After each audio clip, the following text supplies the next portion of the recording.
ನಮಸ್ಕಾರ ವೀಕ್ಷಕರೇ, ನಾನು ನಿಮ್ಮ ವಿಶ್ವಾನಂದ ಆಚಾರ್ಯ. ಮನೆ ಕಟ್ಟಲು ಪ್ರಾರಂಭ ಮಾಡಬೇಕಾದ್ರೆ ಈ ಒಂದು ಅಂಶಗಳನ್ನ ಗಮನದಲ್ಲಿ ಇಟ್ಕೊಂಡು ನೀವು ಪ್ರಾರಂಭ ಮಾಡಬೇಕು.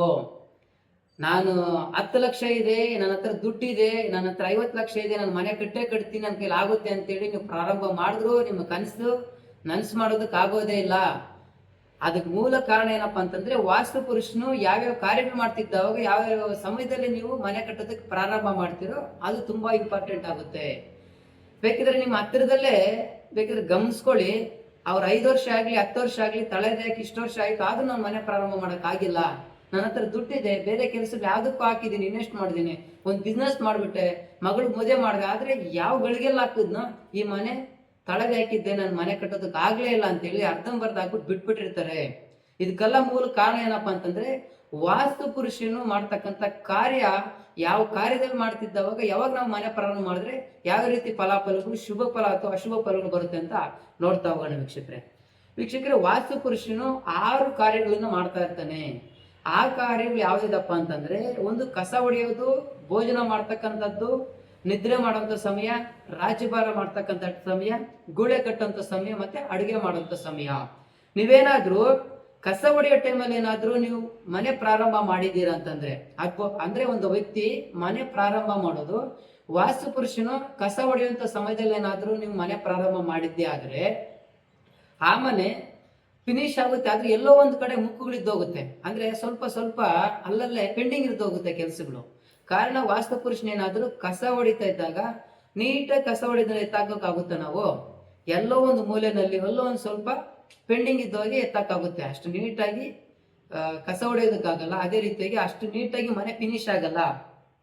ಎಲ್ಲೋ ಒಂದ್ ಕಡೆ ಸ್ವಲ್ಪ ಪೆಂಡಿಂಗ್ ಇದ್ದ ಕೆಲಸ, ಒಂದು ಹತ್ರ ಸ್ಟೆಪ್ ಹತ್ರನೋ, ಒಂದು ರೆಸ್ಟ್ ರೂಮ್ ಹತ್ರನೋ, ಒಂದು ಯಾವ್ದೋ ಒಂದು ರೂಮ್ ಮಾಡಿದ್ರು, ಪ್ಲಾಸ್ಟಿಕ್ ಮಾಡಿದ್ರು, ಎಲ್ಲೋ ಒಂದ್ ಹತ್ರ ಮುಕ್ಕಿದ್ದೋಗುತ್ತೆ. ಇದಕ್ಕೆ ಮೂಲ ಕಾರಣ ವಾಸ್ತು ಪುರುಷನು ಕಸ ಹೊಡೆಯೋ ಟೈಮಲ್ಲಿ ನೀವು ಮನೆ ಪ್ರಾರಂಭ ಮಾಡಿದಾಗ ಈ ಫಲಗಳು ನಿಮಗೆ ದೊರೆಯುತ್ತೆ. ಅದೇ ರೀತಿಯಾಗಿ ವಾಸ್ತು ಪುರುಷನೇನಾದ್ರೂ ಭೋಜನ ಮಾಡೋ ಟೈಮಲ್ಲಿ ಏನಾದ್ರೂ ನೀವು ಮನೆ ಪ್ರಾರಂಭ ಮಾಡಿದ್ದೆ ಆದ್ರೆ ಆ ಒಂದು ವ್ಯಕ್ತಿಗಳು ಪ್ರಾರಂಭ ಮಾಡಿರ್ತಕ್ಕಂಥ ಮನೆ ಭೋಜನ ಮಾಡಿ ಎಷ್ಟು ಬೇಗ ಎದ್ದೇಳ್ತಾರೋ, ಅಂದ್ರೆ ವಾಸ್ತು ಪುರುಷ ಭೋಜನ ಮಾಡಿ ಎಷ್ಟು ಬೇಗ ಎದ್ದೇಳ್ತಾರೋ ಅಷ್ಟು ಬೇಗ ಮನೆ ಕ್ಲಿಯರ್ ಆಗ್ತದೆ. ಇದೊಂದು ಶುಭ ಸಮಯ. ಆ ಟೈಮ್ಗಳು ನೋಡ್ಕೊಂಡು ನೀವು ಮನೆ ಪ್ರಾರಂಭ ಮಾಡ್ಬೇಕಾಗ್ತದೆ. ಅದೇ ರೀತಿಯಾಗಿ ವಾಸ್ತು ಪುರುಷನು ನಿದ್ರೆ ಮಾಡ್ತಾ ಇರ್ತಾನೆ.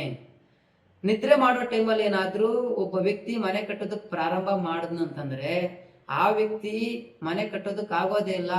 ಅಂದ್ರೆ ನಿದ್ರೆ ಮಾಡೋ ಟೈಮಲ್ಲಿ ಆ ಫಲ ವಾಸ್ತು ಪುರುಷನು ಅಂದ್ರೆ ಮರಣ ಸುದ್ದಿಯನ್ನು ಕೇಳಬೇಕಾಗ್ತದೆ.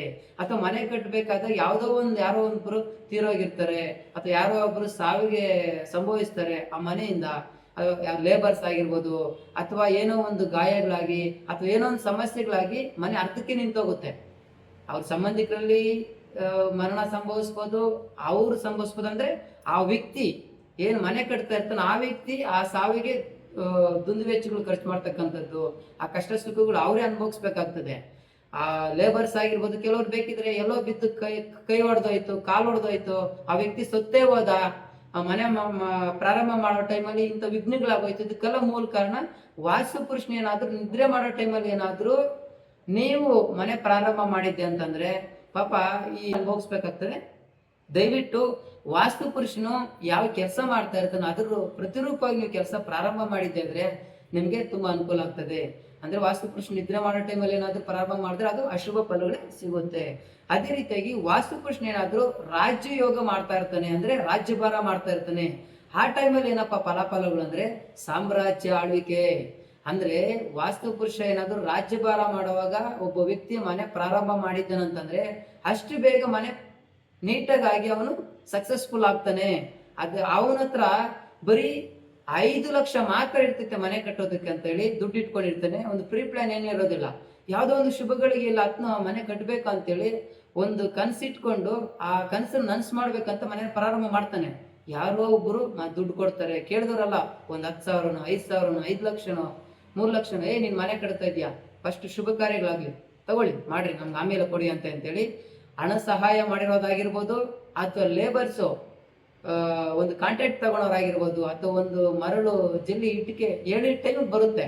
ಆ ಟೈಮಿಗೆ ಎಲ್ಲರೂ ಬಂದು ಸಮಯಕ್ಕೆ ಸರಿಯಾಗಿ ಎಲ್ಲರೂ ಬಂದು ಅವ್ರ ಕೆಲಸಗಳನ್ನ ಮಾಡ್ಕೊಟ್ಬಿಟ್ಟು ಹೋಗ್ತಾರೆ. ಅವ್ರಿಗೆ ಅದೇ ರೀತಿಯಾಗಿ ದುಡ್ಡು ಕೂಡ ಒಣಗುಡುತ್ತೆ. ಅದಕ್ಕೆಲ್ಲ ಮೂಲ ಕಾರಣ ವಾಸ್ತು ಪುರುಷನು ರಾಜಯೋಗದಲ್ಲಿದ್ದ ಟೈಮಲ್ಲಿ ಮನೆ ಪ್ರಾರಂಭ ಮಾಡಿದ್ರೆ ಅವ್ರು ಏನು ಪ್ಲಾನ್ ಮಾಡ್ಕೊಂಡಿರ್ತಾರೆ ಅದಕ್ಕಿಂತ ಅದ್ಭುತವಾದಂಥ ಫಲಗಳು ಸಿಗುತ್ತೆ. ಲೇಬರ್ ಆಗಿರ್ಬೋದು, ಅಥವಾ ಒಂದು ಹಣಕಾಸಿನ ವ್ಯವಹಾರ ಆಗಿರ್ಬೋದು, ಯಾವುದೇ ರೀತಿಯಾಗಿ ಎಲ್ಲ ರೀತಿಯಾಗೂ ಸಹಕಾರ ಆಗ್ತದೆ, ಸಕ್ಸಸ್ ಆಗ್ತೀರಾ. ಅದೇ ರೀತಿಯಾಗಿ ವಾಸ್ತುಪುರುಷನ ಏನಾದ್ರು ಕೂಳೆ ಕಟ್ಟಿರ್ತಕ್ಕಂಥ ಸಮಯದಲ್ಲಿ ಏನಾದ್ರು ಮನೆ ಪ್ರಾರಂಭ ಮಾಡಿದ್ದೀರಾ ಅಂತಂದ್ರೆ ಆ ಟೈಮಲ್ಲಿ ಆ ವ್ಯಕ್ತಿಗೆ ಮನೆ ನೀಟಾಗಿ ಆಗೋದಿಲ್ಲ. ಕಾರಣ ವಾಸ್ತುಪುರುಷನ ಗೂಳೆ ಕಟ್ಟಿರ್ತಾನೆ ಅಂದ್ರೆ ಸ್ಥಾನ ಪಲಟ ಅಲ್ಲಿ ಇಲ್ಲಿ ಅಲದಾಡಕ್ ಹೋಗಿರ್ತಾನೆ. ಅಂತ ಟೈಮಲ್ಲಿ ಏನಾದ್ರೂ ನೀವು ಮನೆ ಪ್ರಾರಂಭ ಮಾಡಿದ್ದೆ ಆದ್ರೆ ಆ ಮನೆ ಅರ್ಧಕ್ಕೆ ನಿಂತೋಗುತ್ತೆ.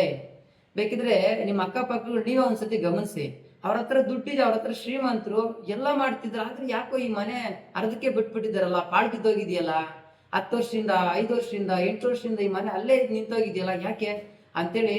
ಅಂದ್ರೆ ಆ ಗೂಳೆ ಕಟ್ಟಿರೋ ಸಮಯದಲ್ಲಿ ಏನಾದ್ರೂ ವಾಸ್ತುಪುರುಷನು ಗೂಳೆ ಕಟ್ಟಿರೋ ಸಮಯದಲ್ಲಿ ನೀವು ಮನೆ ಪ್ರಾರಂಭ ಮಾಡಿದ್ರೆ ಆ ವ್ಯಕ್ತಿಗೆ ಆ ಮನೆ ಮೇಲೆ ಗಮನನೇ ಬರಲ್ಲ. ಮಗಳಿಗೆ ಮದುವೆ ಮಾಡಿರ್ತಾನೆ, ಯಾವುದೋ ಒಂದು ಶುಭ ಕಾರ್ಯಗಳು ಮಾಡಿರ್ತಾನೆ, ಅಥವಾ ಯಾವುದೋ ಒಂದು ಜಮೀನು ಖರೀದಿ ಮಾಡಿರ್ತಾನೆ, ಆದ್ರೆ ಆ ಮನೆ ಕಟ್ಟೋದಕ್ಕೆ ಆತನಿಗೆ ಒಲಿಯಲ್ಲ. ಯಾಕಂದ್ರೆ ಅಂತ ಸಮಯದಲ್ಲಿ ಆತನ ಪ್ರಾರಂಭ ಮಾಡಿರೋದ್ರಿಂದ ಆತನ ಟೈಮ್ ಚೆನ್ನಾಗಿದ್ದು ಗ್ರಹಗತಿಗಳು ಅಥವಾ ದಶಾಮುಕ್ತಿಗಳು ಗುರುಬಲಗಳು ಚೆನ್ನಾಗಿದ್ದಾಗ ಬೇರೆ ಕೆಲಸಗಳು ಮಾಡ್ತಾನೆ ಹೊರತು ಈ ಮನೆ ಕಟ್ಟೋದಕ್ಕೆ ಫಿನಿಶ್ ಮಾಡೋದಕ್ಕೆ ಆಗೋದಿಲ್ಲ, ನಿಂತೋಗುತ್ತೆ. ಅದೇ ರೀತಿಯಾಗಿ ವಾಸ್ತುಪುರುಷನೇನಾದ್ರೂ ಅಡಿಗೆ ಮಾಡುವಂತ ಸಮಯದಲ್ಲಿ ಏನಾದ್ರೂ ಆ ಒಬ್ಬ ವ್ಯಕ್ತಿ ಮನೆ ಕಟ್ಟಲು ಪ್ರಾರಂಭ ಮಾಡಿದ್ದೇ ಆದ್ರೆ ಅಡಿಗೆ ಮಾಡಿ ತಿನ್ಲೇಬೇಕು ಅವರು. ಅದೇ ರೀತಿಯಾಗಿ ತಿಂದು ಎಷ್ಟು ಬೇಗ ಎದ್ದೇಳ್ತಾರೋ ಅಥವಾ ಅಡಿಗೆ ತಯಾರಿ ಮಾಡಿ ತಿಂತಾರೆ. ಅದ್ರ ಪ್ರತಿರೂಪವಾಗಿ ವಾಸ್ತುಪುರುಷನು ಅಡಿಗೆ ಮಾಡ್ತಾನೆ, ಸಕ್ಸಸ್ ಆಗ್ತೀರಾ, ಮನೆ ಅಷ್ಟು ಬೇಗ ಆಗುತ್ತೆ. ಈ ರೀತಿ ವಾಸ್ತುಪುರುಷನು ಯಾವ್ಯಾವ ಕಾರ್ಯದಲ್ಲಿದ್ದಾಗ ಯಾವ ಸಮಯದಲ್ಲಿ ನಾವು ಪ್ರಾರಂಭ ಮಾಡ್ತೀರೋ ಅಥವಾ ಶುಭ ಫಲ ಮತ್ತೆ ಅಶುಭ ಫಲಗಳು ಬರ್ತದೆ. ಇದನ್ನ ಗಮನದಲ್ಲಿ ಇಟ್ಕೊಂಡು ಮನೆ ಪ್ರಾರಂಭ ಮಾಡಬೇಕು. ಅದ್ರ ಜೊತೆಗೆ ನಮ್ಮ ಆಯ, ವಾಸ್ತುವಿನ ಮನೆ ಆಯ ಅಂದ್ರೆ ವಿಸ್ತೀರ್ಣ ಎಷ್ಟಿರ್ಬೇಕು ಅಂತಕ್ಕಂಥದ್ದು ತುಂಬಾ ಅತಿ ಮುಖ್ಯವಾಗಿರ್ತದೆ. ಮಾಡಿ ಒಮ್ಮೆ ನಿಮ್ಮ ಹತ್ತಿರದಲ್ಲಿರ್ತಕ್ಕಂಥ ಯಾರಾದ್ರೂ ವಾಸ್ತು ಸ್ಪೆಷಲಿಸ್ಟ್ ಹತ್ರ ಅಥವಾ ವಾಸ್ತು ಕಲ್ತಿರ್ತಕ್ಕಂಥ ಅವ್ರ ಹತ್ರ ಹೋಗಿ ಸಲಹೆ ತಗೊಳ್ಳಿ. ಯಾವ ಟೈಮಲ್ಲಿ ನಮ್ಗೆ ವಾಸ್ತು ಪುರುಷನ್ ಚೆನ್ನಾಗಿರ್ತಾನೆ, ಯಾವ ಕಾರ್ಯದಲ್ಲಿ ಚೆನ್ನಾಗಿರೋದಿಲ್ಲ, ಯಾವ ಆಯ ಶ್ರೇಷ್ಠ, ಇದನ್ನೆಲ್ಲ ಗಮನದಲ್ಲಿ ಇಟ್ಕೊಂಡು ಮತ್ತೆ ನಮ್ಮ ಜಾಗದಲ್ಲಿ ಮನೆ ಕಟ್ಟುವಂತ ಯೋಗ ಬಲವಾಗಿದೆಯಾ, ಇದನ್ನೆಲ್ಲ ತಿಳ್ಕೊಂಡು ನೀವು ಮನೆ ಕಟ್ಟಿದ್ದೆ ಅಂದ್ರೆ 100% ಮನೆ ನಿಮ್ಗೆ ಸಕ್ಸಸ್ ಆಗ್ತದೆ. ಶುಭ.